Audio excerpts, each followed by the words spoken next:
WCBI News at 6 starts now. Good evening. Thank you for joining us tonight. Joey Barnes is off. It is now official. Joe Moorhead is the Mississippi State new head football coach. That announcement, of course, has heightened the excitement in the Bulldog Nation. Our Quentin Smith talks to some students today about the new hire. He joins us in the studio now with more.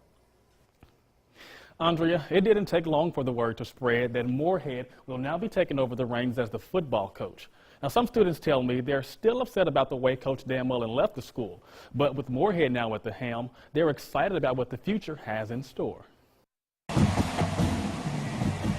When the Mississippi State Bulldogs take the field this season, for the first time in nearly a decade, there's going to be a new top dog at the helm, Coach Joe Moorhead. I think everybody's really excited. I think people are, looking at this as a new opportunity. Social media has been blowing up. I've been hearing nothing but good things about Moorhead. I have not seen anything bad yet. And people, every time I ask someone about it, they are excited. They are ready for the football season to start next year. Moorhead spent the past 2 seasons as the offensive coordinator at Penn State University. He's known to be an offensive guru, and fans think he has what it takes to lift the Bulldogs to new heights. I think he'll be able to utilize Fitzgerald more and utilize the receivers more. We'll definitely get some more recruits, I think, because of what he's done in the past. And I feel like that adds a new dynamic, really, to what we have, because I actually looked up and read Moorhead's stats. And offensive coach, he got the offensive award, last year. The guy's a good offensive guy, and I feel at Mississippi State we need more offense, so I feel like he adds a new dynamic. For many fans, they admit the new ball coach does have big shoes to fill. Excitement levels, I feel like, has been pretty high. I think a lot of people are also kind of like a little upset at Dan Mullen, which is fair because we have such a family environment. We're kind of like, how dare he leave the family? However, fans say they're ready to turn that page and look forward to a new chapter of Bulldog football. And although Moorhead has yet to put on his whistle and coach the Bulldogs, students and fans are confident the school chose the right guy for the job. I do think he'll have a challenge coming here, but he's coached a lot of All-Americans, and he's also won a lot of games, and he's turned Penn State program around. And I think that he'll keep us going up, and hopefully we can beat Alabama, LSU, the biggest teams in the SEC right now. Now, before Penn State, Moorhead was the head coach of his alma mater, Fordham University. His first press conference is scheduled for tomorrow morning at 10 o'clock. Andrea? The first official word on the crash of a medical helicopter that killed a Sulligent, Alabama flight nurse is out today. The National Transportation Safety Board preliminary accident report shows the flight, which went down on November 19th near DeWitt, Arkansas, was operating normally up until the crash. The report says residents near the scene reported hearing a loud boom and then seeing a plume of fire at the time of the crash. Inspectors say the majority of the Bell helicopter was found at or near the crash scene. Now, the report does contain one interesting observation, noting that several bird carcasses were located in the wreckage of the helicopter. Longtime paramedic and flight nurse Jim Sproul was one of the 3 flight crew members killed in the crash. West Point's police chief wants to set the record straight. Chief Avery Cook tells WCBI News the information into the deadly Thanksgiving fire is not yet classified as a homicide. Earlier today, Cook spoke with WCBI about the death of William Brownlee. He died inside a home on Washington Street on Thanksgiving evening. Cook says the body is in Pearl for an autopsy. He says investigators are waiting on those results before proceeding. Right now, there's been reports that we are treating it as a homicide. We haven't reached to that point as of yet. We still got some things that we got to tie up, and then we'll proceed from there. Point Fire Department and the State Fire Marshal are also investigating that fire. An update tonight on the carbon monoxide leak that sent dozens of Mississippi University for Women students to the hospital. In all, 41 students sought treatment after what school officials are calling an apparent boiler misfire. University President Dr. Jim Borzik says technicians are examining the boilers on campus.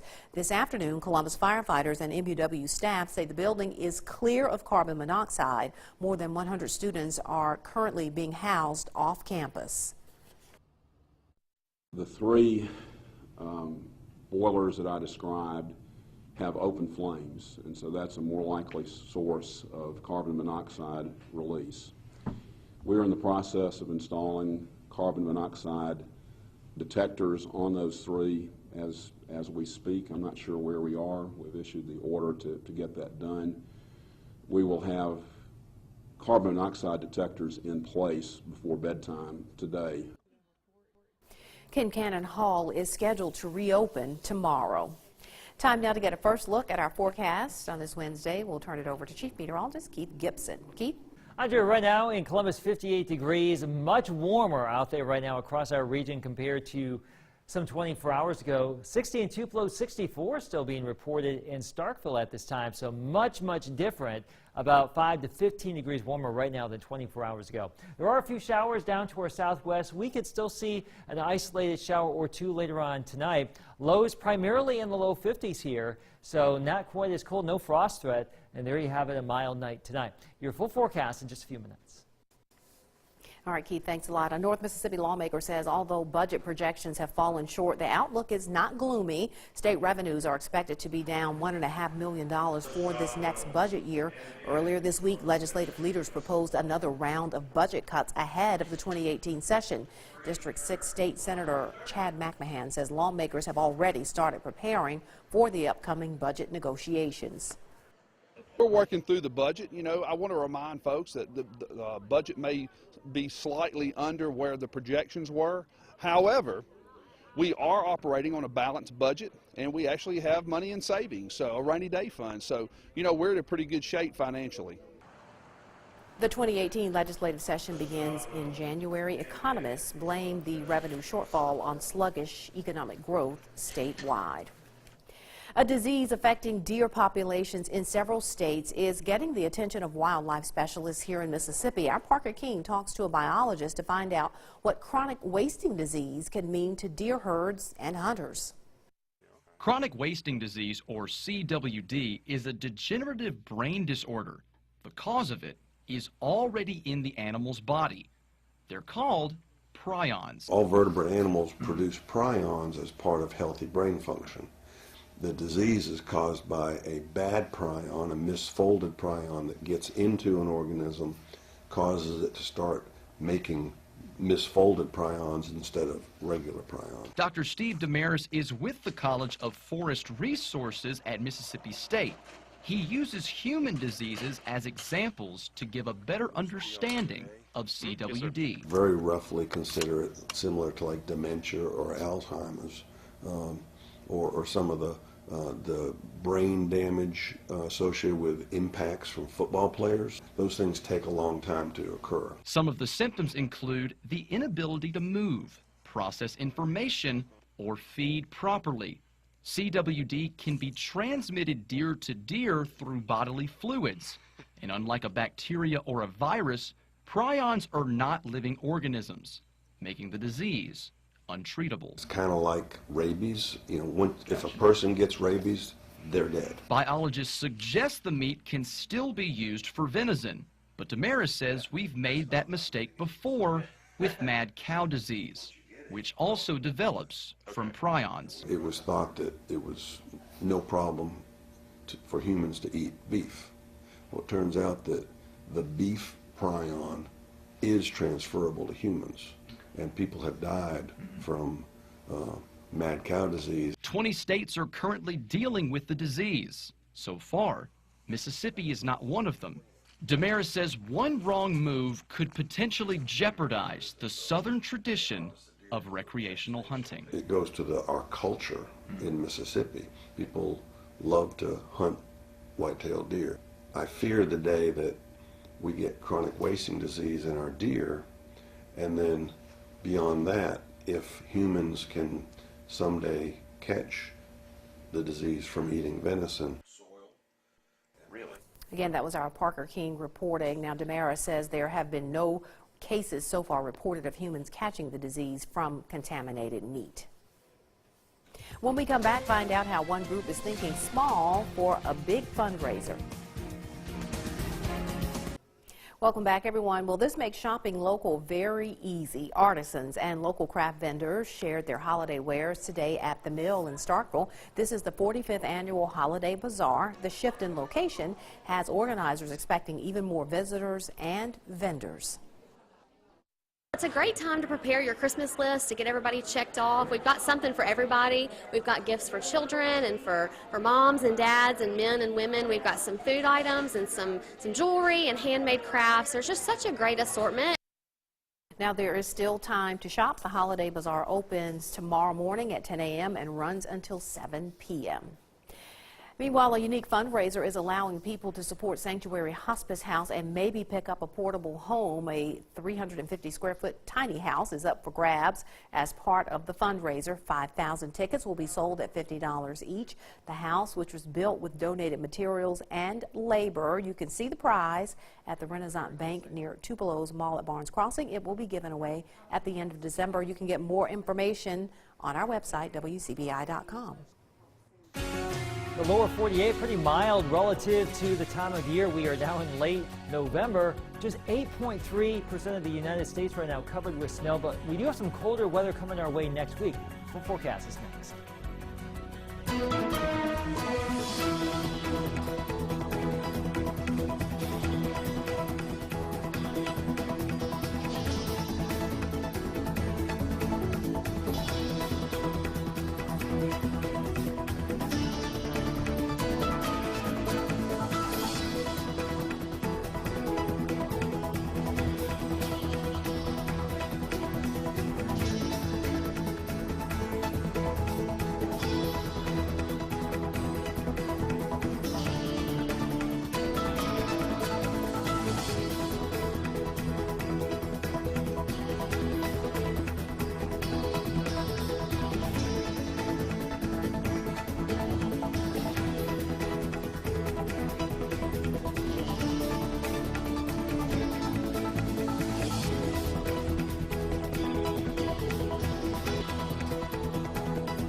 Your First Alert Forecast with Chief Meteorologist Keith Gibson. A little bit of a macro sky out there. We have these clouds in place earlier today. We still have a few of those out there, but this is how it looked as the sun was going on down. And it looks like we have those fish scales in the sky earlier today there in West Alabama. I was at Columbus Christian Academy talking to the kindergartners right there earlier this morning. Hello, we had a great time talking about weather, clouds, severe weather, tornado safety, and all that good stuff. And we love going out to the schools, and we're at Columbus Christian Academy today. All right, weather-wise, no issues whatsoever. That is just some ground clutter showing up around the radar site here in northeast Mississippi. We are dry. There have been a few showers in the region today as close as northwest Mississippi right there near Clarksdale and towards Hernando there. Maybe a 10th to 15 100ths of an inch of rain. Not a lot of rain, not a lot of moisture with the system, and those showers scooting pretty fast to the east. So our region right now doing okay weather-wise. Now we want to see rain because it is very, very dry. Many spots 6-7 inches below for the year as far as the rainfall. There are a few more showers down there to our southwest. We still have the opportunity for some rain later tonight and tomorrow, and then we go dry for a few more days, and then we'll have another opportunity early next week. Now by the middle to end of next week, it looks like we'll see some much cooler temperatures around our part of the world as the jet stream will really take a dip across the eastern part of the country, and that would allow much colder temperatures to come back down to the deep south. That's about 6 days out, so enjoy the mild weather while we have it. Upper 50s to around 60 right now. Here's our planner for Thursday, 8 o'clock, 55 degrees. We're going to throw on that mostly cloudy rain icon there, so maybe a better chance for some showers initially, and then a mix of clouds and sunshine, variably cloudy during the day. Highs should still get back into the 60s. Some spots, if you see enough sunshine, may do the low 70s, but that rain chance still about 30% for tomorrow. Widespread 60s and 70s across our region. That is our Thursday. You can see the system, as we've been talking about, moisture starved, but there could be a little flare-up of showers later tonight and tomorrow morning. That will likely go away, and then we'll have some fairly quiet weather for our Friday and for the weekend. The next front that will give us a pretty good rain chance will be Tuesday. That's really looking like the best chance of rain we've had in forever. Not really a big severe weather maker. It doesn't look like that will be the case, but we'll take the rain, and then cooler air will follow it once the front moves on through. Andrea? Coming up, more from Starkville as Mississippi State makes their hire for a new head football coach. That's next in sports. WCBI Weather School is brought to you by Emerson Animal Hospital in West Point. WCBI Sports with Robbie Donahoe is brought to you by your local Ford dealers. Go further. A new era begins at Mississippi State, and you're going to need plenty more cowbell. Joe Moorhead was named the head coach of the MSU Bulldogs earlier today as the deal was finalized by athletic director John Cohen. And earlier today, Moorhead arrived in Starkville via private jet at the Bryan Airport a little after 4 o'clock local time. A large base of Bulldogs you saw there. They were there to greet the new MSU head man. Now, Moorhead comes to Starkville from Penn State, where he was the offensive coordinator of the Nittany Lions the last 2 seasons. He revolutionized the Penn State offense, taking a struggling unit in 2015 to be a top 20 scoring offense in 2016 and 2017.